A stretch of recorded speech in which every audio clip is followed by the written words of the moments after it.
ਇਹ ਵਰ੍ਹਾ 2021 ਅਸੀਂ ਨੌਵੇਂ ਪਾਤਸ਼ਾਹ ਸ੍ਰੀ ਗੁਰੂ ਤੇਗ ਬਹਾਦਰ ਸਾਹਿਬ ਜੀ ਦਾ ਪ੍ਰਕਾਸ਼ ਉਤਸਵ ਵਜੋਂ ਮਨਾ ਰਹੇ ਹਾਂ।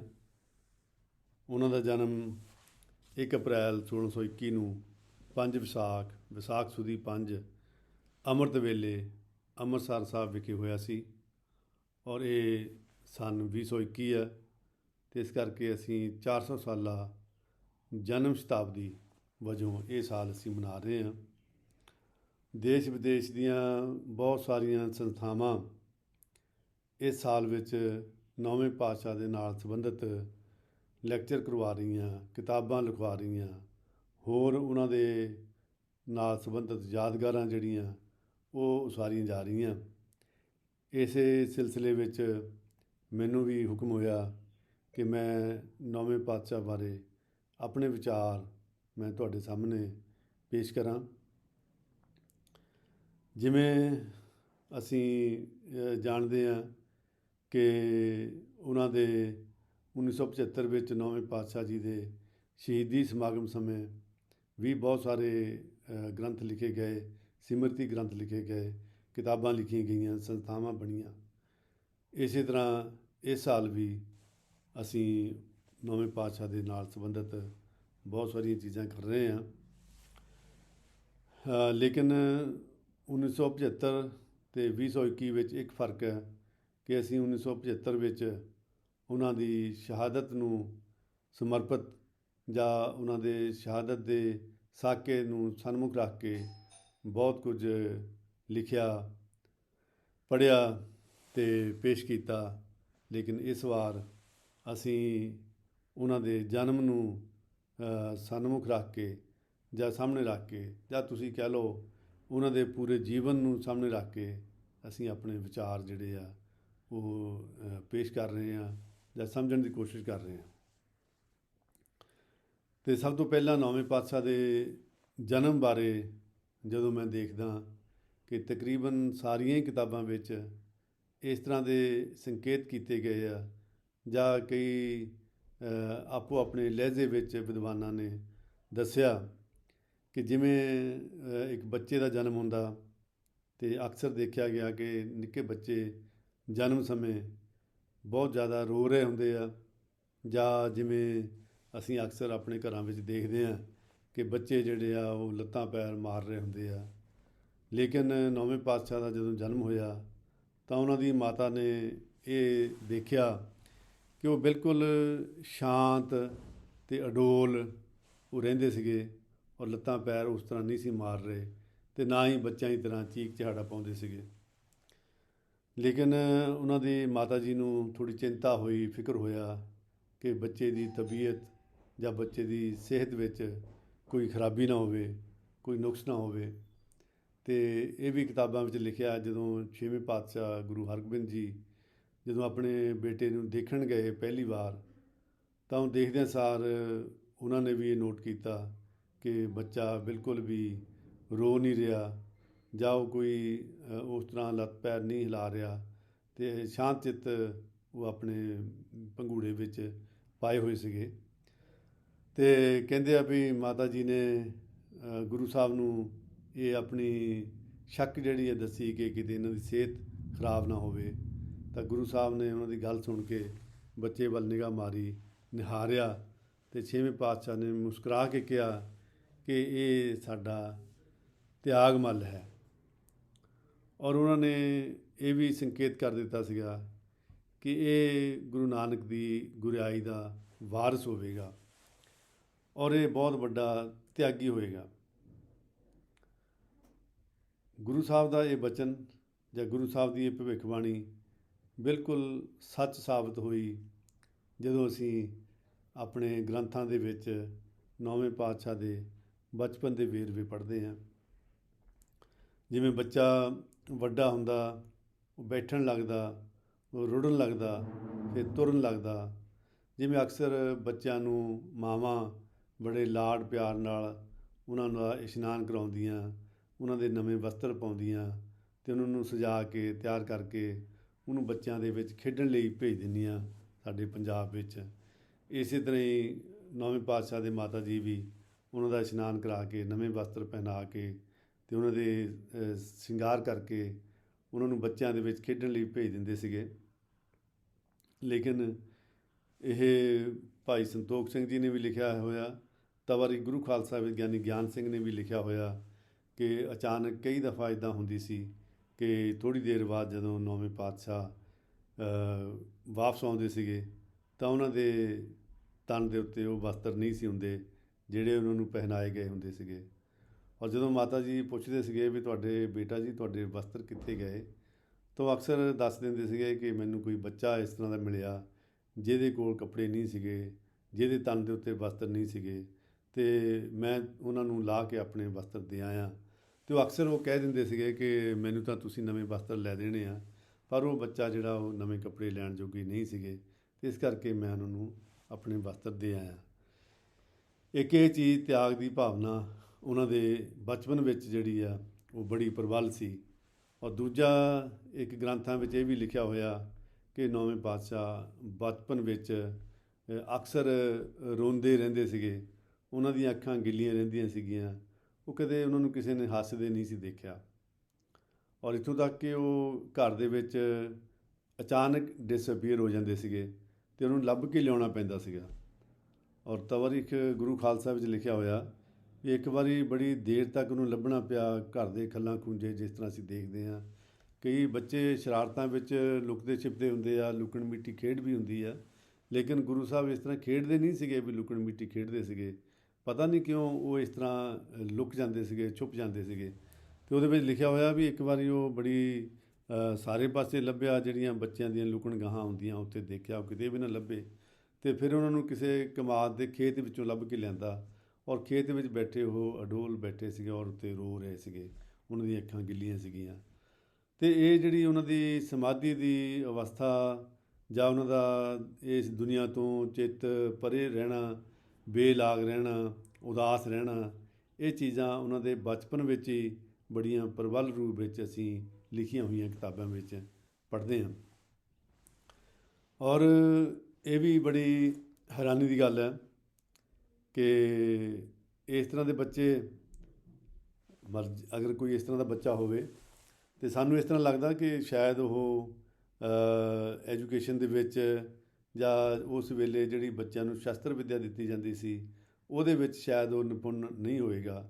ਲੇਕਿਨ ਬੜੀ ਹੈਰਾਨੀ ਦੀ ਗੱਲ ਹੈ ਕਿ ਨੌਵੇਂ ਪਾਤਸ਼ਾਹ ਨੇ ਆਪਣੇ ਛੋਟੇ ਹੁੰਦਿਆਂ ਹੀ ਉਹਨਾਂ ਨੂੰ ਗੁਰੂ ਹਰਗੋਬਿੰਦ ਸਾਹਿਬ ਨੇ ਭਾਈ ਗੁਰਦਾਸ ਜੀ ਦੀ ਸਪੁਰਦ ਕਰ ਦਿੱਤਾ, ਉਹਨਾਂ ਦੇ ਅਧਿਆਪਕ ਨਿਯੁਕਤ ਕਰ ਦਿੱਤਾ ਕਿ ਭਾਈ ਗੁਰਦਾਸ ਜੀ ਨੇ ਉਹਨਾਂ ਨੂੰ ਸੰਸਕ੍ਰਿਤ ਸਿਖਾਈ ਔਰ ਬ੍ਰਜ ਭਾਸ਼ਾ ਸਿਖਾਈ, ਪੰਜਾਬੀ ਸਿਖਾਈ। ਔਰ ਅਸੀਂ ਸਾਰੇ ਜਾਣਦੇ ਹਾਂ ਕਿ ਭਾਈ ਗੁਰਦਾਸ ਜੀ ਪੰਜਾਬੀ ਕਵਿਤਾ ਦੇ ਵੀ ਬਹੁਤ ਵੱਡੇ ਮਾਹਰ ਸੀਗੇ। ਔਰ ਉਹ ਜਿਹੜੀ ਉਸ ਵੇਲੇ ਦੀ ਬ੍ਰਜ ਭਾਸ਼ਾ ਜਿਹਦੇ ਵਿੱਚ ਕਵਿਤਾ ਰਚੀ ਜਾਂਦੀ ਸੀ, ਉਹਦੇ ਤਾਂ ਬਹੁਤ ਭਾਈ ਗੁਰਦਾਸ ਜੀ ਬਹੁਤ ਵੱਡੇ ਮਾਹਰ ਮੰਨੇ ਜਾਂਦੇ ਆ। ਔਰ ਸੰਸਕ੍ਰਿਤ ਦੇ ਗਿਆਤਾ ਵੀ ਭਾਈ ਗੁਰਦਾਸ ਜੀ ਸੀਗੇ। ਉਹਨਾਂ ਨੇ ਤਿੰਨੇ ਭਾਸ਼ਾਵਾਂ ਦੇ ਵਿੱਚ ਨੌਵੇਂ ਪਾਤਸ਼ਾਹ ਨੂੰ ਛੋਟੇ ਹੁੰਦਿਆਂ ਹੀ ਮਾਹਰ ਬਣਾ ਦਿੱਤਾ। ਉਹਨਾਂ ਨੂੰ ਚੰਗੀ ਤਰ੍ਹਾਂ ਭਾਸ਼ਾਵਾਂ ਸਿਖਾ ਦਿੱਤੀਆਂ, ਕਵਿਤਾ ਦੇ ਕਾਵ ਗੁਣ ਜਿਹੜੇ ਆ ਉਹ ਸਿਖਾ ਦਿੱਤੇ। ਔਰ ਇੱਥੋਂ ਤੱਕ ਕਿ ਸ਼ਸਤਰ ਵਿੱਦਿਆ ਵੀ ਗੁਰੂ ਸਾਹਿਬ ਨੂੰ ਸਿਖਾਈ ਗਈ, ਤਲਵਾਰ ਕਿਸ ਤਰ੍ਹਾਂ ਚਲਾਉਣੀ ਆ, ਢਾਲ ਦਾ ਪ੍ਰਯੋਗ ਕਿਸ ਤਰ੍ਹਾਂ ਕਰਨਾ, ਹੋਰ ਅਲੱਗ-ਅਲੱਗ ਸ਼ਸਤਰਾਂ ਦੀ ਵਰਤੋਂ ਕਿਸ ਤਰ੍ਹਾਂ ਕਰਨੀ ਆ, ਇਹ ਚੀਜ਼ਾਂ ਵੀ ਨੌਵੇਂ ਪਾਤਸ਼ਾਹ ਨੂੰ ਸਿਖਾਈਆਂ ਗਈਆਂ, ਉਹਨਾਂ ਨੇ ਸਿੱਖ ਲਈਆਂ। ਔਰ ਦੇਖਣ ਨੂੰ ਇਸ ਤਰ੍ਹਾਂ ਲੱਗਦਾ ਵੀ ਜਿਵੇਂ ਉਹਨਾਂ ਦੀ ਤਿਆਗ ਦੀ ਬਿਰਤੀ ਔਰ ਦੂਜੇ ਪਾਸੇ ਗਿਆਨ ਦੇ ਨਾਲ ਸ਼ਸਤਰ ਵਿੱਦਿਆ, ਇਹ ਤਿੰਨਾਂ ਦਾ ਸੁਮੇਲ ਜਿਹੜਾ ਉਹ ਬੜਾ ਸਾਨੂੰ ਮੰਨਣ ਨੂੰ ਔਖਾ ਜਿਹਾ ਲੱਗਦਾ। ਲੇਕਿਨ ਨੌਵੇਂ ਪਾਤਸ਼ਾਹ ਨੇ ਇਹ ਤਿੰਨਾਂ ਦੇ ਵਿੱਚ ਹੀ ਬਾਕਮਾਲ ਜਿਹੜੀ ਆ ਉਹ ਇੱਕ ਉਹਦੇ ਵਿੱਚ ਉਹਨਾਂ ਨੇ ਸਾਧਨਾ ਜਿਹੜੀ ਆ ਉਹ ਪ੍ਰਾਪਤ ਕੀਤੀ। ਔਰ ਇਹ ਗੱਲ ਸਿਰਫ ਕਹਿਣ ਦੀ ਗੱਲ ਨਹੀਂ ਹੈ ਵੀ ਉਹਨਾਂ ਨੇ ਸਿੱਖ ਲਿਆ ਜਾਂ ਗ੍ਰੰਥਾਂ ਵਿੱਚ ਲਿਖ ਦਿੱਤਾ। ਅਸੀਂ ਇਹ ਵੀ ਜਾਣਦੇ ਹਾਂ ਕਿ ਜਦੋਂ 14 ਸਾਲ ਦੀ ਉਮਰ ਵਿੱਚ ਉਹਨਾਂ ਨੂੰ ਜੰਗ ਲੜਨੀ ਪਈ, ਕਰਤਾਰਪੁਰ ਦੀ ਜੰਗ। ਜਦੋਂ ਇਹ ਜੰਗ ਦੇ ਵੇਰਵੇ ਗੁਰੂ ਹਰਗੋਬਿੰਦ ਸਾਹਿਬ ਦੇ ਇੱਕ ਦੋਸਤ ਮੁਹਸਿਨ ਫਾਨੀ ਨੇ ਆਪਣੀ ਕਿਤਾਬ ਦਬਿਸਤਾਨ-ਏ ਮਜ਼ਾਹਿਬ ਉਹਦੇ ਵਿੱਚ ਜ਼ਿਕਰ ਕੀਤਾ ਹੋਇਆ ਕਿ ਕਰਤਾਰਪੁਰ ਦੀ ਜੰਗ ਵਿੱਚ ਜਦੋਂ ਬਾਬਾ ਗੁਰਦਿੱਤਾ ਜੀ, ਗੁਰੂ ਤੇਗ ਬਹਾਦਰ ਜੀ ਦੇ ਵੱਡੇ ਭਾਈ, ਗੁਰੂ ਹਰਗੋਬਿੰਦ ਸਾਹਿਬ ਦੇ ਵੱਡੇ ਸਪੁੱਤਰ, ਉਹ ਬਾਬਾ ਗੁਰਦਿੱਤਾ ਜੀ ਨੇ ਜਦੋਂ ਜੰਗ ਲੜੀ ਅਤੇ ਉਹਨਾਂ ਨੂੰ ਦੇਖ ਕੇ ਉਹਨਾਂ ਦੇ ਛੋਟੇ ਬੇਟੇ ਗੁਰੂ ਤੇਗ ਬਹਾਦਰ ਜੀ ਨੇ ਵੀ ਪਿਤਾ ਜੀ ਤੋਂ ਆਗਿਆ ਲਈ ਕਿ ਮੈਨੂੰ ਵੀ ਜੰਗ ਵਿੱਚ ਜਾਣ ਦੀ ਇਜਾਜ਼ਤ ਦਿਓ। ਔਰ 9ਵੇਂ ਪਾਤਸ਼ਾਹ ਦੀ ਛੋਟੀ ਉਮਰ ਦੇ ਵਿੱਚ ਜੰਗ ਦੀ ਇਜਾਜ਼ਤ ਲੈ ਕੇ ਜੰਗ ਲੜਨੀ। ਔਰ ਇਹ ਕਿਤਾਬਾਂ ਵਿੱਚ ਲਿਖਿਆ ਹੋਇਆ ਕਿ 9ਵੇਂ ਪਾਤਸ਼ਾਹ ਨੇ ਕਿਰਪਾਨ ਦੇ ਜੌਹਰ ਦਿਖਾਏ ਔਰ ਉਹਨਾਂ ਨੇ ਢਾਲ ਦੀ ਵਰਤੋਂ ਕਿਸ ਤਰ੍ਹਾਂ ਕੀਤੀ, ਬੜੇ ਕਮਾਲ ਦੇ ਤਰੀਕੇ ਨਾਲ ਢਾਲ ਦੀ ਵਰਤੋਂ ਕੀਤੀ ਔਰ ਕਿਰਪਾਨ ਦੀ ਵਰਤੋਂ ਵੀ ਕੀਤੀ। ਔਰ ਜਦੋਂ ਸ਼ਾਮ ਨੂੰ ਜੰਗ ਖਤਮ ਹੋਈ ਤਾਂ 6ਵੇਂ ਪਾਤਸ਼ਾਹ ਨੇ, ਗੁਰੂ ਹਰਗੋਬਿੰਦ ਸਾਹਿਬ ਨੇ, ਆਪਣੇ ਇਸ ਨਿੱਕੇ ਬੱਚੇ ਗੁਰੂ ਤੇਗ ਬਹਾਦਰ ਜੀ ਨੂੰ ਆਪਣੇ ਕਲਾਵੇ ਵਿੱਚ ਲਿਆ ਔਰ ਉਹਨਾਂ ਨੂੰ ਪਿਆਰ ਦੇ ਨਾਲ ਉਹਨਾਂ ਦਾ ਨਾਮ ਬਦਲ ਦਿੱਤਾ। ਕਹਿੰਦੇ ਇਹ ਮੇਰਾ ਤਿਆਗਮੱਲ ਨਹੀਂ, ਇਹ ਮੇਰਾ ਤੇਗ ਬਹਾਦਰ ਹੈ, ਯਾਨੀ ਕਿਰਪਾਨ ਦੇ ਜੌਹਰ ਦਿਖਾਲਣ ਵਾਲਾ ਯੋਧਾ। ਇਹ ਉਸ ਤੋਂ ਬਾਅਦ ਅਸੀਂ ਇਤਿਹਾਸ ਵਿੱਚ ਦੇਖਦੇ ਹਾਂ ਕਿ 9ਵੇਂ ਪਾਤਸ਼ਾਹ ਦਾ ਨਾਮ ਜਿਹੜਾ ਉਹਨਾਂ ਦਾ ਬਚਪਨ ਵਿੱਚ ਤਿਆਗਮੱਲ ਨਾਮ ਰੱਖਿਆ ਗਿਆ ਸੀਗਾ, ਉਹਨਾਂ ਦਾ ਨਾਮ ਬਦਲ ਕੇ ਤੇਗ ਬਹਾਦਰ ਹੋ ਗਿਆ। ਇਸ ਤੋਂ ਬਾਅਦ ਅਸੀਂ ਤੀਜੀ ਘਟਨਾ ਜਿਹੜੀ ਉਹ ਦੇਖਦੇ ਹਾਂ ਕਿ ਜਿਸ ਵੇਲੇ 6ਵੇਂ ਪਾਤਸ਼ਾਹ ਨੇ ਆਪਣੇ ਵੱਡੇ ਬੇਟੇ ਨੂੰ ਗੁਰਿਆਈ ਦੇ ਦਿੱਤੀ ਔਰ ਉਸ ਵੇਲੇ ਗੁਰੂ ਤੇਗ ਬਹਾਦਰ ਜੀ ਨੂੰ ਇਹਨਾਂ ਦੇ ਮਾਤਾ ਬੀਬੀ ਮਾਤਾ ਨਾਨਕੀ ਜੀ ਉਹ ਕੀਰਤਪੁਰ ਤੋਂ ਲੈ ਕੇ ਬਾਬੇ ਬਕਾਲੇ ਆ ਗਏ। ਔਰ ਉੱਥੇ ਦਾ ਇਤਿਹਾਸ ਹੀ ਸਾਰੇ ਜਾਣਦੇ ਹਾਂ ਕਿ ਬਾਬੇ ਬਕਾਲੇ 9ਵੇਂ ਪਾਤਸ਼ਾਹ ਨੇ ਆਪਣੇ ਲਈ ਇੱਕ ਭੋਰਾ ਤਿਆਰ ਕਰਵਾਇਆ ਅਤੇ ਅਕਸਰ ਉਹ ਬਚਪਨ ਦੀ ਬਿਰਤੀ ਦੀ ਤਰ੍ਹਾਂ ਉੱਥੇ ਫਿਰ ਉਹ ਇੱਕ ਭੋਰੇ ਦੇ ਵਿੱਚ ਬੈਠੇ ਰਹਿੰਦੇ ਸੀਗੇ ਔਰ ਉਹਦੇ ਵਿੱਚ ਤਪ ਕਰਦੇ ਸੀਗੇ, ਬੰਦਗੀ ਕਰਦੇ ਸੀਗੇ, ਪਰਮਾਤਮਾ ਦੀ ਯਾਦ ਵਿੱਚ ਨਾਮ ਸਿਮਰਨ ਕਰਦੇ ਰਹਿੰਦੇ ਸੀਗੇ। ਕਦੀ ਕਦੀ ਬਾਹਰ ਵੀ ਆਉਂਦੇ ਸੀਗੇ, ਉਹ ਇੱਧਰ ਉੱਧਰ ਪ੍ਰਚਾਰ ਕਰਨ ਵੀ ਕਈ ਵਾਰ ਗਏ, ਸਿੱਖੀ ਦਾ ਪ੍ਰਚਾਰ ਕਰਨ, ਲੇਕਿਨ ਉਹਨਾਂ ਦਾ ਬਹੁਤਾ ਜਿਹੜਾ ਸਮਾਂ ਉਹ ਬੰਦਗੀ ਵਿੱਚ ਬਤੀਤ ਹੁੰਦਾ ਰਿਹਾ। ਉਸ ਭੋਰੇ ਵਿੱਚ ਜਿਹੜਾ ਭੋਰਾ ਸਾਹਿਬ ਅਸੀਂ ਅੱਜ ਵੀ ਦੇਖ ਸਕਦੇ ਹਾਂ। ਔਰ ਜਿਸ ਵੇਲੇ ਸਾਡੇ 8ਵੇਂ ਪਾਤਸ਼ਾਹ ਗੁਰੂ ਹਰਕ੍ਰਿਸ਼ਨ ਜੀ ਦਿੱਲੀ ਗਏ ਔਰ ਉੱਥੋਂ ਦਾ ਇਤਿਹਾਸ ਅਸੀਂ ਸਾਰੇ ਜਾਣਦੇ ਹਾਂ ਕਿ ਅੰਤਮ ਸਮੇਂ ਉਹਨਾਂ ਦੀ ਸਿਹਤ ਜਿਹੜੀ ਆ ਉਹ ਬਹੁਤ ਠੀਕ ਨਹੀਂ ਸੀ, ਨਾ ਸਾਜ਼ ਸਿਹਤ ਸੀ ਔਰ ਇੱਥੋਂ ਤੱਕ ਕਿ ਉਹਨਾਂ ਕੋਲੋਂ ਠੀਕ ਤਰ੍ਹਾਂ ਬੋਲਿਆ ਵੀ ਨਹੀਂ ਸੀ ਜਾ ਰਿਹਾ। 8ਵੇਂ ਪਾਤਸ਼ਾਹ ਦਾ ਜਦੋਂ ਅੰਤਮ ਸਮਾਂ ਨੇੜੇ ਆਇਆ ਅਤੇ ਉਹਨਾਂ ਨੇ ਉੱਥੇ ਸਿੱਖਾਂ ਨੇ ਪੁੱਛਿਆ ਕਿ ਤੁਹਾਡੇ ਤੋਂ ਬਾਅਦ ਸਾਡਾ ਗੁਰੂ ਕੌਣ ਹੋਏਗਾ, ਔਰ ਉਹਨਾਂ ਨੇ ਬੜੇ ਸੰਖੇਪ ਸ਼ਬਦਾਂ ਵਿੱਚ ਸੰਕੇਤ ਕੀਤਾ, ਬਾਬਾ ਬਕਾਲਾ। ਇੰਨਾ ਕਹਿਣ ਦੀ ਦੇਰ ਸੀ ਕਿ ਬਕਾਲੇ ਦੇ ਵਿੱਚ ਜਿਹੜੇ ਉਹਨਾਂ ਦੇ ਰਿਸ਼ਤੇ ਵਿੱਚੋਂ ਬਾਬੇ ਲੱਗਦੇ ਸੀਗੇ ਉਹ ਸਾਰੇ ਆਪੋ ਆਪਣੀਆਂ ਮੰਜੀਆਂ ਡਾਹ ਕੇ ਬੈਠ ਗਏ ਔਰ ਸਾਰਿਆਂ ਨੇ ਆਪਣੇ ਆਪ ਨੂੰ ਗੁਰੂ ਡਿਕਲੇਅਰ ਕਰ ਦਿੱਤਾ ਕਿ ਅਸੀਂ ਗੁਰੂ ਹਾਂ। ਔਰ ਉਹਨਾਂ ਦਿਨਾਂ 'ਚ ਇੱਕ ਬੜੀ ਵਿਚਿੱਤਰ ਘਟਨਾ ਵਾਪਰੀ ਅਤੇ ਗੁਰੂ ਘਰ ਦੇ ਇੱਕ ਅਨੰਨ ਸੇਵਕ ਮੱਖਣ ਸ਼ਾਹ ਲੁਬਾਣਾ ਜਿਹੜੇ ਜਹਾਜ਼ ਦੇ ਵਿੱਚ ਵਪਾਰ ਕਰਦੇ ਸੀਗੇ, ਉਹਨਾਂ ਦਾ ਜਹਾਜ਼ ਕਿਤੇ ਤੂਫਾਨ ਦੇ ਵਿੱਚ ਘਿਰ ਗਿਆ ਔਰ ਉਹਨਾਂ ਨੇ ਅਰਦਾਸ ਕੀਤੀ ਕਿ ਸੱਚੇ ਪਾਤਸ਼ਾਹ ਮੇਰਾ ਜਹਾਜ਼ ਬੰਨੇ ਲੱਗ ਜਾਵੇ, ਮੈਂ 500 ਮੋਹਰਾਂ ਚੜ੍ਹਾਵਾਂ। ਔਰ ਉਹਦਾ ਜਹਾਜ਼ ਬੰਨੇ ਲੱਗ ਗਿਆ ਅਤੇ ਜਦੋਂ ਮੋਹਰਾਂ ਚੜ੍ਹਾਉਣ ਆਇਆ ਪੁੱਛਦਾ ਪੁਛਾਉਂਦਾ ਬਾਬੇ ਬਕਾਲੇ ਆਇਆ ਮੱਖਣ ਸ਼ਾਹ ਲੁਬਾਣਾ ਅਤੇ ਕਹਿੰਦੇ ਉੱਥੇ ਉਹ ਬੜਾ ਹੈਰਾਨ ਹੋਇਆ ਵੀ ਇੱਥੇ ਤਾਂ 22 ਗੁਰੂ ਬੈਠੇ ਆ ਔਰ ਉਹ ਛੱਛੋ ਪੰਜ ਵਿੱਚ ਪੈ ਗਿਆ ਕਿ ਮੈਂ ਹੁਣ ਕੀ ਕਰਾਂ। ਅਤੇ ਉਸ ਵੇਲੇ ਉਹਨੇ ਕਹਿੰਦੇ ਵੀ ਇੱਕ ਤਰੀਕਾ ਸੋਚਿਆ ਵੀ ਅਸਲੀ ਗੁਰੂ ਦੀ ਪਛਾਣ ਕਰਨ ਲਈ ਵੀ ਚਲੋ 5 ਮੋਹਰਾਂ ਸਾਰਿਆਂ ਦੇ ਸਾਹਮਣੇ ਚੜ੍ਹਾ ਦਿੰਦਾ, ਜਿਹੜਾ ਅਸਲੀ ਗੁਰੂ ਹੋਊਗਾ ਉਹਨੂੰ ਪਤਾ ਲੱਗ ਜੂਗਾ। ਔਰ ਉਹਨੇ 22 ਗੁਰੂਆਂ ਦੇ ਸਾਹਮਣੇ 22 ਮੰਜੀਆਂ ਦੇ ਸਾਹਮਣੇ 5 ਮੋਹਰਾਂ ਚੜ੍ਹਾਈਆਂ, ਹਰੇਕ ਨੇ ਉਹਨੂੰ ਆਸ਼ੀਰਵਾਦ ਦੇ ਦਿੱਤੀ। ਔਰ ਬੜਾ ਪਰੇਸ਼ਾਨ ਹੋ ਕੇ ਮੱਖਣ ਸ਼ਾਹ ਲੁਬਾਣਾ ਸ਼ਾਮ ਨੂੰ ਉੱਥੇ ਪੁੱਛਣ ਲੱਗਾ ਵੀ ਇੱਥੇ ਹੋਰ ਵੀ ਕੋਈ ਗੁਰੂ ਰਹਿੰਦਾ ਕੋਈ, ਤਾਂ ਉਹਨਾਂ ਨੂੰ ਦੱਸਿਆ ਗਿਆ ਵੀ ਇੱਕ ਹੈ, ਉਹਨੂੰ ਤੇਗਾ ਕਹਿੰਦੇ ਆ, ਵੀ ਉਹ ਉੱਥੇ ਭੋਰੇ ਦੇ ਵਿੱਚ ਰਹਿੰਦੇ ਆ, ਉੱਥੇ ਬੰਦਗੀ ਕਰਦੇ ਰਹਿੰਦੇ ਆ। ਔਰ ਮੱਖਣ ਸ਼ਾਹ ਲੁਬਾਣਾ ਇਹ ਸੋਚ ਕੇ ਜਾਂ ਇਹ ਸੁਣ ਕੇ ਉਸ ਭੋਰੇ ਵਿੱਚ ਗਏ ਅਤੇ ਭੋਰੇ ਵਿੱਚ ਜਾ ਕੇ ਉਹਨਾਂ ਨੇ ਉਸ ਤਰ੍ਹਾਂ 5 ਮੋਹਰਾਂ ਚੜ੍ਹਾਈਆਂ ਅਤੇ ਕਿਤਾਬਾਂ ਵਿੱਚ ਲਿਖਿਆ ਹੋਇਆ ਕਿ 9ਵੇਂ ਪਾਤਸ਼ਾਹ ਨੇ ਉਹਦਾ ਹੱਥ ਫੜ ਲਿਆ ਔਰ ਕਿਹਾ ਵੀ ਸਿੱਖਾ ਤੂੰ 5 ਮੋਹਰਾਂ ਚੜ੍ਹਾ ਰਿਹਾ ਔਰ ਸੁੱਖੀ ਸੀ ਤੂੰ 500 ਮੋਹਰ। ਇੰਨੀ ਗੱਲ ਦੀ ਦੇਰ ਸੀ ਕਿ ਮੱਖਣ ਸ਼ਾਹ ਲੁਬਾਣੇ ਨੂੰ ਚਾਅ ਚੜ੍ਹ ਗਿਆ, ਖੁਸ਼ੀ ਚੜ੍ਹ ਗਈ ਔਰ ਉਹ ਬਾਹਰ ਨਿਕਲ ਕੇ ਕੋਠੇ 'ਤੇ ਚੜ੍ਹ ਗਿਆ। ਕੋਠੇ ਚੜ੍ਹ ਕੇ ਉਹਨੇ ਰੌਲਾ ਪਾ ਦਿੱਤਾ, ਲਾਧੋ ਰੇ ਗੁਰੂ ਲਾਧੋ ਰੇ, ਔਰ ਗੁਰੂ ਸਾਹਿਬ ਪ੍ਰਗਟ ਹੋ ਗਏ। 9ਵੇਂ ਪਾਤਸ਼ਾਹ ਜਦੋਂ ਇਸ ਤਰ੍ਹਾਂ ਪਤਾ ਲੱਗਿਆ ਦੁਨੀਆ ਨੂੰ ਵੀ ਸੱਚੇ ਪਾਤਸ਼ਾਹ ਪ੍ਰਗਟ ਹੋ ਗਏ ਔਰ ਇਹ ਅਸਲੀ ਗੁਰੂ ਆ, ਔਰ ਜਿਹੜੇ ਸੀਗੇ ਬਾਹਰ 22 ਮੰਜੀਆਂ ਵਾਲੇ, ਉਹਨਾਂ ਦਾ ਝੁੱਗਾ ਚੌੜ ਹੋ ਗਿਆ ਜਾਂ ਉਹਨਾਂ ਦਾ ਲੋਕਾਂ ਨੂੰ ਪਤਾ ਲੱਗ ਗਿਆ, ਅਤੇ ਲੋਕ ਇੱਕਦਮ ਉਮੜ ਪਏ ਗੁਰੂ ਸਾਹਿਬ ਦੇ ਦਰਸ਼ਨ ਕਰਨ ਲਈ, ਭੇਟਾਵਾਂ ਚਾੜ੍ਹਨ ਲਈ। ਕਹਿੰਦੇ ਆ ਵੀ ਮੱਖਣ ਸ਼ਾਹ ਲਵਾਣੇ ਦਾ 500 ਰੁਪਈਆ ਅਤੇ ਹੋਰ ਸੰਗਤਾਂ ਦਾ ਚੜ੍ਹਾਇਆ ਗਿਆ ਧਨ ਗੁਰੂ ਸਾਹਿਬ ਕੋਲ ਇੰਨਾ ਜਮ੍ਹਾਂ ਹੋ ਗਿਆ। ਅਤੇ ਈਰਖਾ ਦੇ ਵਿੱਚ ਜਿਹੜੇ ਦੂਜੇ ਉਹ ਬਾਹਰ ਮੰਜੀਆਂ ਡਾਹ ਕੇ ਬੈਠੇ ਸੀਗੇ, ਉਹਨਾਂ ਵਿੱਚ ਜਿਹੜਾ ਸੀਗਾ ਧੀਰਮਲ, ਉਹ ਆਪਣੇ ਮਸੰਦ ਸ਼ੀਂਹੇ ਮਸੰਦ ਨੂੰ ਨਾਲ ਲੈ ਕੇ ਉਹਨੇ ਗੁਰੂ ਸਾਹਿਬ ਦੇ ਉੱਤੇ ਆ ਕੇ ਅਟੈਕ ਕਰ ਦਿੱਤਾ। ਔਰ ਜਦੋਂ ਉਹਨੇ ਗੁਰੂ ਸਾਹਿਬ 'ਤੇ ਅਟੈਕ ਕੀਤਾ, ਕਹਿੰਦੇ ਆ ਵੀ ਸ਼ੀਂਹੇ ਮਸੰਦ ਨੇ ਗੋਲੀ ਚਲਾ ਦਿੱਤੀ, ਔਰ ਜਿਹੜੀ ਕਿ ਗੁਰੂ ਸਾਹਿਬ ਦੇ ਕੰਨ ਕੋਲੋਂ ਛੂਹ ਕੇ ਲੰਘ ਗਈ ਸੀ। ਅੱਜ ਵੀ ਅਸੀਂ ਬਾਬੇ ਬਕਾਲੇ ਉਹ ਥਾਂ ਦੇਖ ਸਕਦੇ ਹਾਂ ਜਿੱਥੇ ਗੁਰੂ ਸਾਹਿਬ ਦੇ ਉੱਤੇ ਗੋਲੀ ਚੱਲੀ ਸੀ। ਉਹ ਥਾਂ ਸਿੱਖਾਂ ਨੇ ਅੱਜ ਵੀ ਮਾਰਕ ਕੀਤੀ ਹੋਈ ਆ। ਅਤੇ ਔਰ ਅਗਲੀ ਗੱਲ ਉਹਨੇ ਧੀਰਮਲ ਨੇ ਇਹ ਕੀਤੀ ਕਿ ਗੁਰੂ ਸਾਹਿਬ ਦੇ ਕੋਲੋਂ ਉਹ ਜਿਹੜਾ ਸਾਰੇ ਧਨ ਦੌਲਤ ਚੜ੍ਹਾਵਾ ਜਿਹੜਾ ਚੜ੍ਹਿਆ ਹੋਇਆ, ਉਹ ਸਾਰੇ ਚੱਕ ਕੇ ਲੈ ਗਿਆ। ਔਰ ਜਦੋਂ ਮੱਖਣ ਸ਼ਾਹ ਨੂੰ ਪਤਾ ਲੱਗਿਆ ਕਿ ਜਿਹੜਾ ਗੁਰੂ ਸਾਹਿਬ ਦੇ ਅੱਗੇ ਚੜ੍ਹਾਇਆ ਗਿਆ ਚੜ੍ਹਾਵਾ, ਜਿਹੜਾ ਉਹ ਗੁਰੂ ਸਾਹਿਬ ਦੀ ਗੁਰੂ ਘਰ ਦੀ ਜਿਹੜੀ ਅਮਾਨਤ ਹੈ, ਉਹ ਧੀਰਮਲ ਚੱਕ ਕੇ ਲੈ ਗਿਆ। ਉਹ ਕਹਿੰਦੇ ਆ ਵੀ ਮੱਖਣ ਸ਼ਾਹ ਲਵਾਣਾ 500 ਬੰਦੇ ਦੇ ਸਮੇਤ ਆਇਆ ਸੀਗਾ, ਇਕੱਲਾ ਨਹੀਂ ਸੀ ਆਇਆ, ਔਰ ਉਹਨੇ ਸ਼ਹਿਰ ਦੇ ਬਾਹਰ ਆਪਣਾ ਡੇਰਾ ਲਾਇਆ ਹੋਇਆ ਸੀਗਾ। ਔਰ ਜਦੋਂ ਮੱਖਣ ਸ਼ਾਹ ਉਹ ਬੰਦਿਆਂ ਦੇ ਸਮੇਤ ਆਇਆ ਅਤੇ ਉਹਨੇ ਧੀਰਮਲ ਨੂੰ ਕਾਫੀ ਡਾਂਟਿਆ, ਔਰ ਕਹਿੰਦੇ ਆ ਵੀ ਉਹਨੇ ਸ਼ੀਂਹੇ ਮਸੰਦ ਦੀ ਵੀ ਕੁਝ ਖਿੱਚ ਧੂ ਕੀਤੀ ਔਰ ਉਹਨੂੰ ਝਿੜਕਿਆ, ਔਰ ਨਾਲ ਉੱਥੋਂ ਉਹਨਾਂ ਦਾ ਸਾਰੇ ਜਿਹੜਾ ਚੱਕ ਕੇ ਲਿਆਏ ਸੀਗੇ ਉਹ ਪੈਸਾ, ਉਹ ਸਾਰਾ ਪੈਸਾ ਚੜ੍ਹਾਵੇ ਦਾ ਜਿਹੜੀ ਉਹ ਚੱਕ ਕੇ ਗੁਰੂ ਘਰ ਦੀ ਅਮਾਨਤ ਉਹ ਸਾਰੀ ਚੱਕ ਕੇ ਲਿਆ ਕੇ ਗੁਰੂ ਸਾਹਿਬ ਦੇ ਪੇਸ਼ ਕਰ ਦਿੱਤੀ ਵੀ ਗੁਰੂ ਸਾਹਿਬ, ਇਹ ਗੁਰੂ ਘਰ ਦੀ ਅਮਾਨਤ ਹੈ, ਵੀ ਇੱਥੇ ਰਹਿਣੀ ਚਾਹੀਦੀ ਹੈ, ਇਹਨੂੰ ਕਿਸੇ ਦਾ ਕੋਈ ਹੱਕ ਨਹੀਂ ਬਣਦਾ।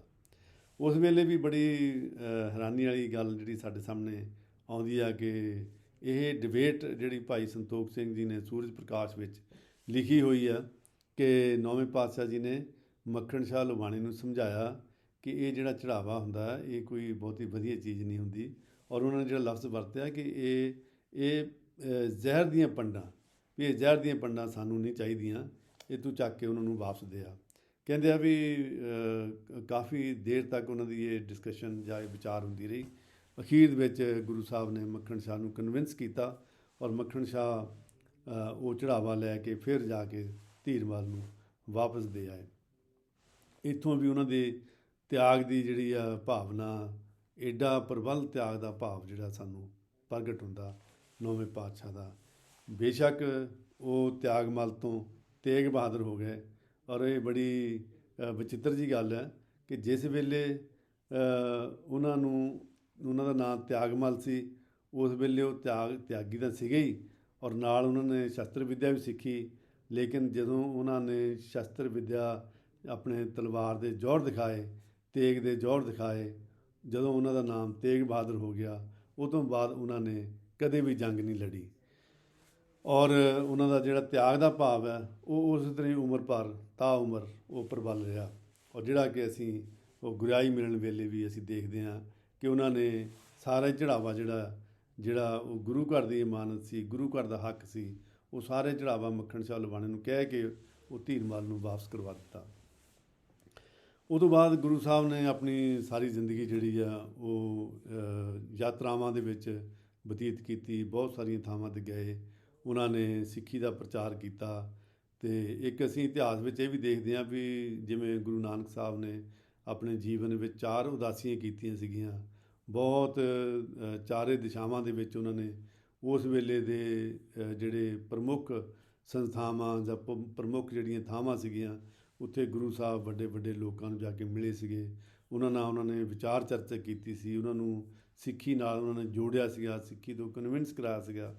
ਇਸ ਤਰ੍ਹਾਂ ਉਹਨਾਂ ਤੋਂ ਬਾਅਦ ਜਿਹੜੇ ਬਾਕੀ ਗੁਰੂ ਸਾਹਿਬਾਨ ਉਹ ਵੀ ਜਿੱਥੇ ਜਿੱਥੇ ਜਾ ਸਕੇ ਜਾਂ ਜਿੱਥੇ ਜਿੱਥੇ ਉਹਨਾਂ ਨੇ ਜਾਣਾ ਚਾਹਿਆ ਉਹ ਵੀ ਗਏ।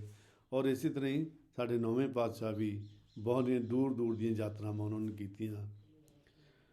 ਔਰ ਗੁਰਿਆਈ ਮਿਲਣ ਤੋਂ ਬਾਅਦ 9ਵੇਂ ਪਾਤਸ਼ਾਹ ਨੇ ਯਾਤਰਾਵਾਂ ਦਾ ਸਿਲਸਿਲਾ ਆਰੰਭ ਦਿੱਤਾ। ਅਤੇ ਇਸੇ ਤਰ੍ਹਾਂ ਹੀ ਇੱਕ ਯਾਤਰਾ ਦੇ ਵਿੱਚ ਜਦੋਂ ਉਹ ਅਸਾਮ ਜਾ ਰਹੇ ਸੀਗੇ ਔਰ ਰਸਤੇ ਵਿੱਚ ਜਦੋਂ ਪਟਨੇ ਪਹੁੰਚੇ ਅਤੇ ਉੱਥੇ ਉਹਨਾਂ ਦੇ ਮਾਤਾ ਗੁਜਰੀ ਜੀ ਗੁਰੂ ਸਾਹਿਬ ਦੇ ਧਰਮ ਪਤਨੀ ਜਿਹੜੇ ਆ, ਉਹ ਉਦੋਂ ਉਹਨਾਂ ਦੇ ਬਾਲ ਗੋਬਿੰਦ ਰਾਏ ਦਾ ਜਨਮ ਹੋਣ ਵਾਲਾ ਸੀਗਾ। ਬੱਚੇ ਦਾ ਜਨਮ ਹੋਣ ਵਾਲਾ ਸੀਗਾ, ਔਰ ਉਹ ਉਹਨਾਂ ਨੂੰ ਪਟਨਾ ਸਾਹਿਬ ਵਿੱਚ ਛੱਡ ਕੇ, ਔਰ ਮਾਤਾ ਗੁਜਰੀ ਜੀ ਦੇ ਭਾਈ ਕਿਰਪਾਲ ਚੰਦ ਉਹਨਾਂ ਦੇ ਸਮੇਤ ਉਹ ਪਟਨਾ ਸਾਹਿਬ ਛੱਡ ਕੇ ਆਪ ਅੱਗੇ ਚਲੇ ਗਏ ਸੀਗੇ। ਔਰ ਅਸੀਂ ਸਾਰੇ ਜਾਣਦੇ ਹਾਂ ਵੀ ਉੱਥੇ ਪਟਨਾ ਸਾਹਿਬ ਵਿੱਚ ਹੀ 10ਵੇਂ ਪਾਤਸ਼ਾਹ ਬਾਲ ਗੋਬਿੰਦ ਰਾਏ ਉਹਨਾਂ ਦਾ ਜਨਮ ਹੋਇਆ। ਔਰ 9ਵੇਂ ਪਾਤਸ਼ਾਹ ਜਿਹੜੇ ਆ ਉਹ ਜਦੋਂ ਆਸਾਮ ਤੋਂ ਆਪਣੀ ਯਾਤਰਾ ਤੋਂ ਵਾਪਸ ਆਏ ਕੀਰਤਪੁਰ, ਤਾਂ ਉਹਨਾਂ ਨੂੰ ਉਹ ਉਸ ਵੇਲੇ ਵੀ ਸੋਚਦੇ ਸੀਗੇ ਵੀ ਹੁਣ ਕੋਈ ਨਵੇਂ ਸ਼ਹਿਰ ਦਾ ਜਿਹੜਾ ਕੋਈ ਨੀਂਹ ਪੱਥਰ ਰੱਖਿਆ ਜਾਵੇ ਜਾਂ ਨਵਾਂ ਸ਼ਹਿਰ ਵਸਾਇਆ ਜਾਵੇ। ਇਹ ਵੀ ਅਸੀਂ ਸਿੱਖ ਇਤਿਹਾਸ ਵਿੱਚ ਜਾਣਦੇ ਹਾਂ ਕਿ ਜਿਵੇਂ ਪਹਿਲੇ ਪਾਤਸ਼ਾਹ ਨੇ ਕਰਤਾਰਪੁਰ ਵਸਾਇਆ ਸੀਗਾ ਆਪਣੇ ਉਮਰ ਦੇ ਅਖੀਰਲੇ ਪੜਾਅ ਵਿੱਚ।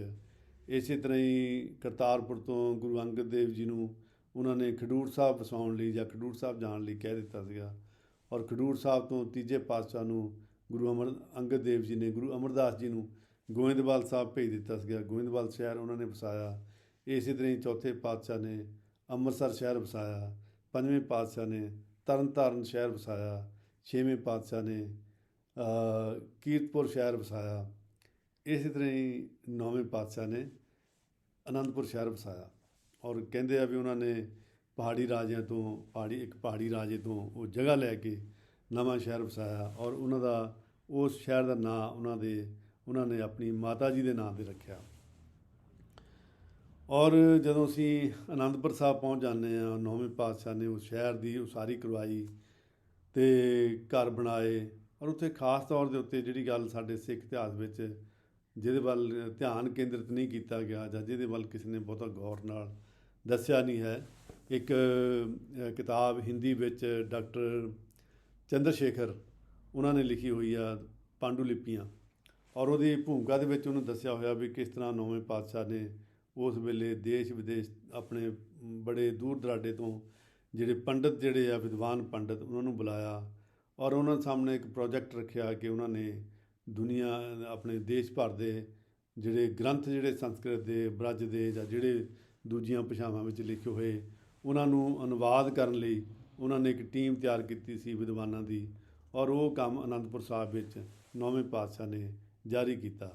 ਅਸੀਂ ਇਹ ਤਾਂ ਸਾਰੇ ਜਾਣਦੇ ਹਾਂ ਕਿ 10ਵੇਂ ਪਾਤਸ਼ਾਹ ਨੇ ਜਿਸ ਤਰ੍ਹਾਂ ਇੱਕ ਵਿਦਿਆਧਰ ਗ੍ਰੰਥ ਜਿਹਨੂੰ ਓਸ਼ੀਅਨ ਆਫ ਨੌਲੇਜ ਕਿਹਾ ਜਾਂਦਾ, ਉਸ ਗ੍ਰੰਥ ਦੀ ਉਹਨਾਂ ਨੇ ਤਿਆਰੀ ਕਰਵਾਈ ਸੀਗੀ। ਅਸਲ ਵਿੱਚ 10ਵੇਂ ਪਾਤਸ਼ਾਹ ਕੋਲ ਤਾਂ ਜੇ ਅਸੀਂ ਸਮੇਂ ਦਾ ਹਿਸਾਬ ਦੇਖੀਏ ਉਹਨਾਂ ਕੋਲ ਬਹੁਤ ਘੱਟ ਸਮਾਂ ਸੀ ਜਿਹਦੇ ਵਿੱਚ ਉਹਨਾਂ ਨੇ ਐਡਾ ਵੱਡਾ ਮਹਾਨ ਕਾਰਜ ਕੀਤਾ।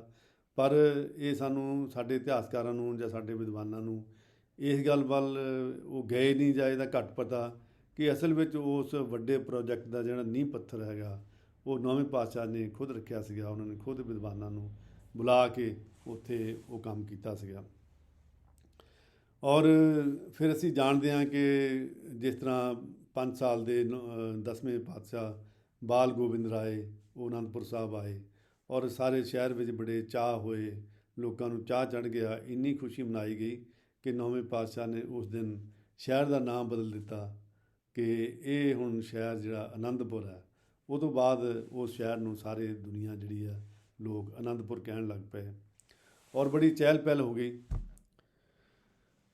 ਉਹ ਤੋਂ ਬਾਅਦ ਅਸੀਂ ਅਗਲੇ ਸਟੈਪ ਵਿੱਚ ਜਾਂਦੇ ਹਾਂ ਕਿ ਦੇਸ਼ ਦੀ ਜਿਹੜੀ ਰਾਜਨੀਤਿਕ ਹਾਲਤ, ਜਿਵੇਂ ਅਸੀਂ ਸਾਰੇ ਜਾਣਦੇ ਹਾਂ ਕਿ ਹਿੰਦੁਸਤਾਨ ਦੇ ਵਿੱਚ ਜਿਹੜੀ ਮੁਗਲ ਸਲਤਨਤ ਇਹਦੀ ਸ਼ੁਰੂਆਤ ਬਾਬਰ ਨੇ ਕੀਤੀ ਹਿੰਦੁਸਤਾਨ ਦੇ ਉੱਤੇ ਹਮਲਾਵਰ ਹੋ ਕੇ, ਔਰ ਬਾਬਰ ਤੋਂ ਬਾਅਦ ਅੱਗੇ ਉਹਦੀਆਂ ਪੁਸ਼ਤਾਂ ਦੇ ਵਿੱਚ ਮੁਗਲ ਹਕੂਮਤ ਜਿਹੜੀ ਚੱਲਦੀ ਰਹੀ।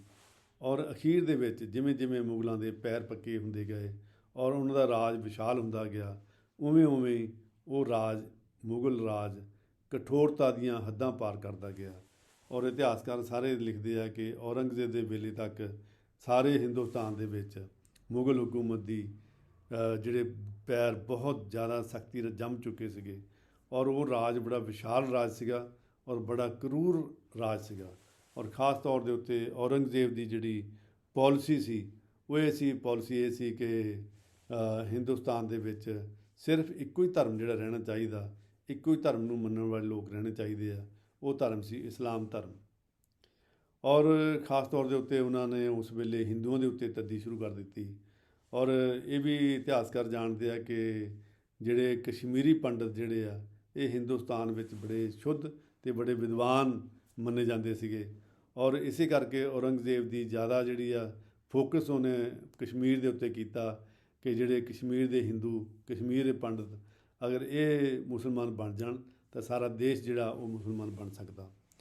ਔਰ ਇਹ ਵੀ ਸਾਨੂੰ ਪਤਾ ਕਿ ਜਿਵੇਂ ਪਹਿਲੇ ਪਾਤਸ਼ਾਹ ਗੁਰੂ ਨਾਨਕ ਦੇਵ ਜੀ ਕਸ਼ਮੀਰ ਗਏ ਸੀਗੇ ਔਰ ਉਹਨਾਂ ਨੇ ਉੱਥੇ ਮਟਨ ਦੇ ਵਿੱਚ ਇੱਕ ਪੰਡਤ ਬ੍ਰਹਮਦਾਸ ਨੂੰ ਉੱਥੇ ਸਿੱਖ ਸੰਗਤ ਸਥਾਪਿਤ ਕਰਕੇ ਉਹਦਾ ਮੁਖੀ ਥਾਪ ਦਿੱਤਾ ਸੀਗਾ। ਔਰ ਉਹਦੀ ਇੱਕ ਚੰਗੀ ਵਿਚਾਰ ਚਰਚਾ ਉਹਦੇ ਨਾਲ ਹੋਈ ਸੀਗੀ, ਜਨਮ ਸਾਖੀਆਂ ਦੇ ਵਿੱਚ ਅਸੀਂ ਪੜ੍ਹ ਲੈਂਦੇ ਹਾਂ। ਅਤੇ ਉਸ ਬ੍ਰਹਮਦਾਸ ਜੀ ਦੀ ਵੰਸ਼ ਦੇ ਹੀ ਕੁਝ ਸਿੱਖ ਨੌਵੇਂ ਪਾਤਸ਼ਾਹ ਦੇ ਵੇਲੇ ਜਦੋਂ ਔਰੰਗਜ਼ੇਬ ਵੇਲੇ ਤੱਦੀ ਹੋ ਰਹੀ ਸੀਗੀ, ਉਸ ਬ੍ਰਹਮਦਾਸ ਦੇ ਵੰਸ਼ਜ ਜਿਹੜੇ ਆ ਦੋ ਭਾਈ ਪੰਡਿਤ ਕਿਰਪਾ ਰਾਮ ਅਤੇ ਸਨਮੁਖ ਜੀ, ਉਹ ਦੋ ਭਾਈ ਪੰਡਤਾਂ ਦਾ ਡੈਪੂਟੇਸ਼ਨ ਲੈ ਕੇ ਉਸ ਵੇਲੇ ਅਨੰਦਪੁਰ ਸਾਹਿਬ ਆਏ ਨੌਵੇਂ ਪਾਤਸ਼ਾਹ ਕੋਲ। ਉਹਨਾਂ ਨੇ ਬੇਨਤੀ ਕੀਤੀ ਕਿ ਸੱਚੇ ਪਾਤਸ਼ਾਹ ਸਾਡੀ ਮਦਦ ਕਰੋ, ਸਾਡੇ ਦੇ ਉੱਤੇ ਬਹੁਤ ਜ਼ੋਰ ਜ਼ੁਲਮ ਢਾਏ ਜਾ ਰਹੇ ਆ। ਔਰ ਉਸ ਵੇਲੇ ਉਹ ਸਾਰੇ ਅਸੀਂ ਜਾਣਦੇ ਹਾਂ ਕਿ ਕਿਸ ਤਰ੍ਹਾਂ ਨੌਵੇਂ ਪਾਤਸ਼ਾਹ ਬੜੇ ਵਿਰਾਗ ਦੀ ਮੁਦਰਾ ਵਿੱਚ ਬੈਠੇ ਸੀਗੇ, ਉਦਾਸ ਚਿੱਤ ਬੈਠੇ ਸੀਗੇ। ਅਤੇ ਉਸ ਵੇਲੇ ਬਾਲ ਗੋਬਿੰਦ ਰਾਏ ਨੇ ਉਹਨਾਂ ਨੂੰ ਆ ਕੇ ਪੁੱਛਿਆ ਵੀ ਤੁਸੀਂ ਇਸ ਤਰ੍ਹਾਂ ਕਿਉਂ ਬੈਠੇ ਆ। ਔਰ ਨੌਵੇਂ ਪਾਤਸ਼ਾਹ ਨੇ ਉਹਨਾਂ ਦੇ ਅੱਗੇ ਉਹ ਗੱਲ ਰੱਖ ਦਿੱਤੀ ਪੰਡਤਾਂ ਵਾਲੀ, ਅਤੇ ਔਰ ਨਾਲ ਇਹ ਕਿਹਾ ਕਿ ਕਿਸੇ ਹਿੰਦੁਸਤਾਨ ਦੀ ਕਿਸੇ ਵੱਡੀ ਪ੍ਰਤਿਭਾ ਨੂੰ ਬਲੀਦਾਨ ਦੇਣਾ ਪੈਣਾ। ਔਰ ਦਸਵੇਂ ਪਾਤਸ਼ਾਹ ਨੇ ਸਹਿਜ ਸੁਭਾਏ ਕਹਿ ਦਿੱਤਾ ਵੀ ਤੁਹਾਡੇ ਤੋਂ ਵੱਡਾ ਕੌਣ ਹੈ। ਔਰ ਸੰਕੇਤ ਹੋ ਗਿਆ, ਨੌਵੇਂ ਪਾਤਸ਼ਾਹ ਨੇ ਜਾਣ ਲਿਆ ਕਿ ਉਹਨਾਂ ਨੂੰ ਹੁਣ ਦਿੱਲੀ ਜਾਣਾ ਪੈਣਾ। ਔਰ ਉਹਨਾਂ ਨੇ ਆਪਣੇ ਪੰਜ ਸਿੱਖ ਨਾਲ ਲੈ ਕੇ ਦਿੱਲੀ ਦੀ ਤਿਆਰੀ ਕਰ ਦਿੱਤੀ। ਉਸ ਵੇਲੇ ਕਹਿੰਦੇ ਆ ਕਿ ਪੰਡਿਤ ਕਿਰਪਾ ਰਾਮ ਜਿਹੜੇ ਕਸ਼ਮੀਰ ਤੋਂ ਆਏ ਸੀਗੇ, ਉਹ ਬੜੇ ਵਿਦਵਾਨ ਪੰਡਿਤ ਸੀਗੇ। ਉਹਨਾਂ ਨੇ ਗੁਰੂ ਸਾਹਿਬ ਦੇ ਨਾਲ ਜਾਣ ਦੀ ਇੱਛਾ ਰੱਖੀ, ਲੇਕਿਨ ਗੁਰੂ ਸਾਹਿਬ ਨੇ ਉਹਨਾਂ ਦੀ ਡਿਊਟੀ ਇਹ ਲਗਾਈ ਕਿ ਤੁਸੀਂ ਬਾਲ ਗੋਬਿੰਦ ਰਾਏ ਨੂੰ ਸੰਸਕ੍ਰਿਤ ਸਿਖਾਉਣੀ ਹੈ ਅਤੇ ਤੁਸੀਂ ਮੇਰੇ ਨਾਲ ਨਹੀਂ ਜਾਣਾ। ਅਤੇ ਗੁਰੂ ਸਾਹਿਬ ਪੰਜ ਸਿੱਖਾਂ ਨੂੰ ਨਾਲ ਲੈ ਕੇ ਦਿੱਲੀ ਚਲੇ ਗਏ। ਔਰ ਪੰਡਿਤ ਕਿਰਪਾ ਰਾਮ ਜਿਹੜੇ ਆ ਉਹ ਦਸਵੇਂ ਪਾਤਸ਼ਾਹ ਬਾਲ ਗੋਬਿੰਦ ਰਾਏ ਦੇ ਉਸਤਾਦ ਜਿਹੜੇ ਆ ਉਹ ਥਾਪ ਦਿੱਤੇ ਗਏ।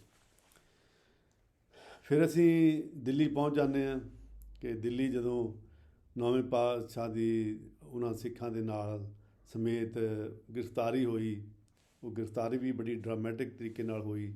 ਮੈਂ ਹੁਣ ਉਹਦੇ ਵਿਸਤਾਰ ਵਿੱਚ ਨਹੀਂ ਜਾਂਦਾ।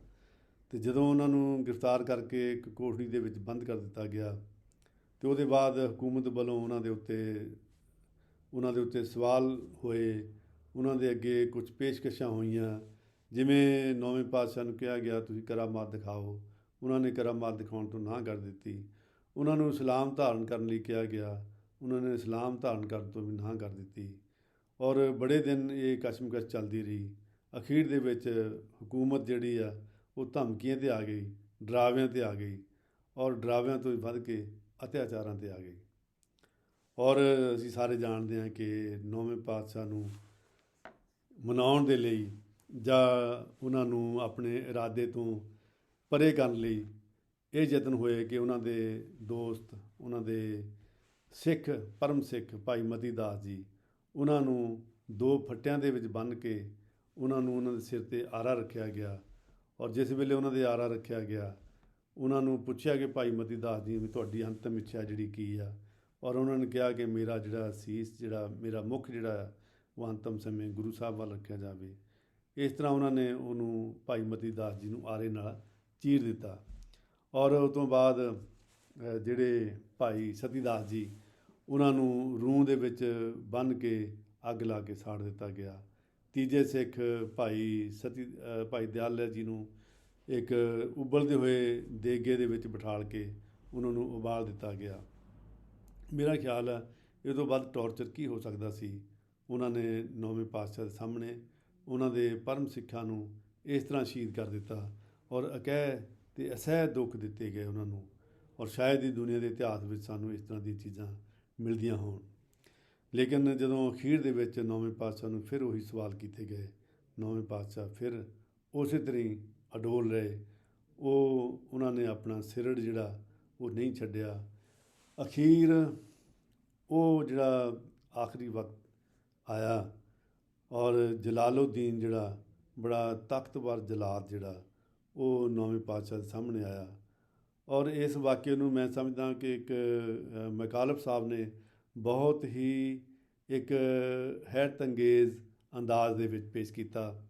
ਉਹ ਲਿਖਦੇ ਆ ਕਿ ਜਲਾਦ ਨੂੰ ਕਿਹਾ ਨੌਵੇਂ ਪਾਤਸ਼ਾਹ ਨੇ ਆਖਰੀ ਵਕਤ ਵੀ ਇਹ ਤੂੰ ਮੇਰੇ ਸਾਹਮਣੇ ਤਲਵਾਰ ਕੀ ਲਹਿਰਾਉਣਾ, ਇਹ ਤਲਵਾਰ ਤੇਰੀ ਮੇਰੀ ਧੌਣ ਤਾਂ ਇੱਕ ਪਾਸੇ ਰਹੀ, ਇਹ ਤਲਵਾਰ ਇੱਕ ਧਾਗਾ ਨਹੀਂ ਕੱਟ ਸਕਦੀ। ਔਰ ਜਲਾਦ ਨੇ ਕਿਹਾ ਵੀ ਇਹ ਕਿਵੇਂ ਹੋ ਸਕਦਾ।